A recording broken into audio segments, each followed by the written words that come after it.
Hello there, and thank you very much for opening up this video. I really do appreciate it. And I must say a big thank you to all those people who have been emailing me and messaging me about in feedback to the videos I've been making recently.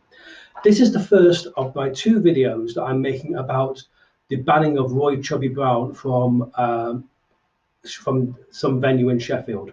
I'm a Sheffield-based second-generation Indian ethnic minority. I'm the exact demographic of the people these woke people are trying to protect. In case you don't know what a second generation means, it means I was born and raised in the UK. My argument is quite simple. If you do not, I'll come to my argument in a bit, but I said this is the first of the second video. So if you want to see the second video, please make sure you like and subscribe to this channel or subscribe to my newsletter. Now, the first things first, I need to ask you a couple of questions. Why did the Romans build straight roads? Do you know? So the Indians can open up corner shops. Why must they ban India from Pakistan from playing in the World Cup? Do you know? Because every time they get a corner, they're going to open up a shop. That's my favorite joke. Now, the other thing is, why are Indian noses so big? Airs free. What does a family of Indians do when it's cold? They sit round the candle. What do they do when it's really cold? Light it. Okay, now a few general knowledge questions for you. What is the capital of England? London. What's the capital of Scotland? Edinburgh. What's the capital of Wales? Cardiff.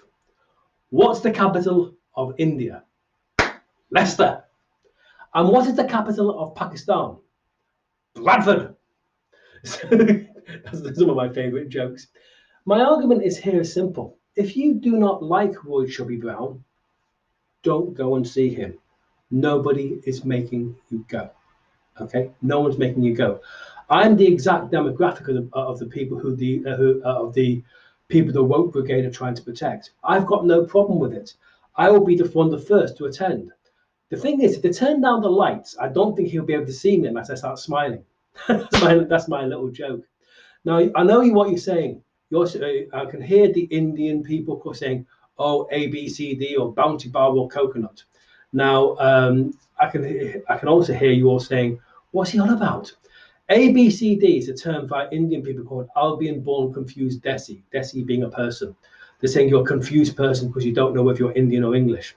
Bounty Bar is basically brown on the outside, white on the inside, same as coconut. When I was a student, I got used to be called Bounty Bar and Coconut all the time. In fact, a lot of my relatives call me Bounty Bar and Coconut, literally on a weekly or daily basis. I mean, they ring me up and say, "How are you, Bounty Bar?" Get it all the time. Now, but if you look below, you'll see a couple of things. You'll see a video from the comedian Kenny Everett, where he actually takes the Mickey out of the Bee Gees in the Kenny Everett do-it-yourself Bee Gees kit, and you can see their reaction afterwards. You can see they find it quite funny. In fact, I remember seeing one TV interview with Maurice Gibb, and he was actually asked, "What do you think of the Kenny Everett do-it-yourself Bee Gees kit?" And I was expecting him to say, "We're going to sue him, we're going to take him to court, whatever." And he said, "I thought it was the funniest things I'd ever seen." If you look below, you'll see a skit of the greatest man who ever walked this earth, Mahatma Gandhi. Now, the thing here is, it's a Mickey take, okay? You can see that. And you can also see a video where which will really upset those people who say that the song White Christmas is racist. And further down below, you'll also see one of my favorite videos of all time, the Patel rap. Something that takes the Mickey out of Indian corner shop owners. Now, the thing is, if you don't like Roy Chubby Brown, don't go and see him. But don't spoil it for those people who want to attend. This has opened up the racism debate. Now, the thing is, I am no stranger to racism. When I was a student, I campaigned long and hard against it.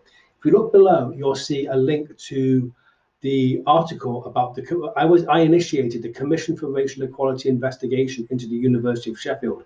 And I literally brought the university to its knees. At the time, I had a lecturer who was trying to get me kicked off my course. And I took the view that if I was going to go down, I was going to take them with me. On top of that,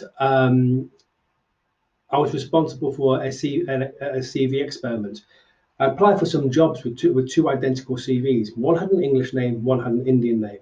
Apart from the name, the CVs were both identical. If you were English, you were twice as likely to be shortlisted for interview than an Indian person. and stupidly they brought up this, disciplinary charge for this. This is something I want to talk to you about.